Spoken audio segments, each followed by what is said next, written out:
Chers amis, bonjour.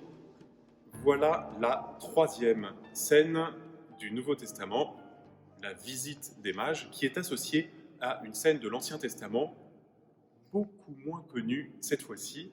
Est-ce que vous avez deviné de quoi il s'agit? Ce n'est pas le sacrifice par Abraham du bélier qui a remplacé Isaac, comme certains ont peut-être pensé. Non, il s'agit d'un épisode qui est relaté au livre des Nombres, au chapitre 24.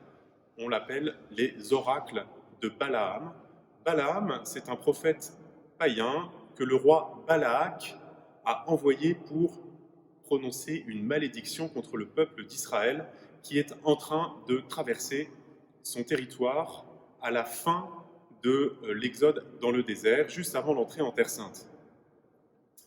Balaam, dans un épisode très célèbre, monte sur son âne, l'âne est représenté dans le coin de la fresque, pour monter en haut d'une montagne d'où il verra Israël et d'où il pourra proférer ses malédictions, non sans avoir immolé les béliers de circonstance pour s'attirer la faveur des dieux. Mais Dieu ne l'entend pas ainsi, Dieu, le Dieu d'Israël. Lorsque Balaam regarde Israël, il ne réussit pas à maudire, il ne peut que bénir, car Israël est le peuple élu, impossible pour ce prophète, même païen, de le maudire. Quel est le lien entre cet épisode et la visite des mages qui est relatée sur le tableau de gauche?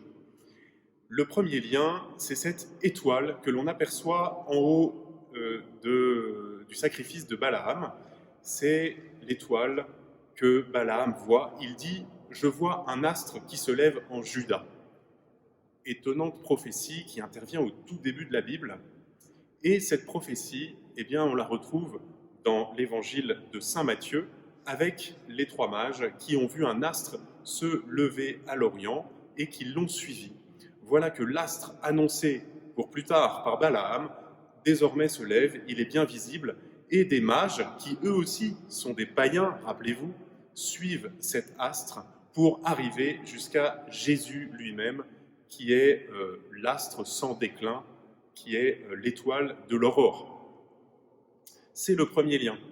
Le deuxième lien, c'est le fait que, précisément, des païens, en utilisant les ressources de la sagesse, de l'intelligence naturelle, soient conduits à reconnaître Dieu vivant, Dieu d'Israël. Balaam, d'une part, il est le prophète clairvoyant, et les mages qui, étudiant les astres, ont appris que Dieu avait visité son peuple. Et ces païens viennent rendre hommage, ils offrent pour une part des sacrifices, pour les rois mages, ils offrent l'encens, l'or et la myrrhe. Ils viennent rendre leur hommage au Dieu unique, au Dieu vrai, qui reçoit de la part des païens l'hommage de ces cadeaux. Voilà pour aujourd'hui.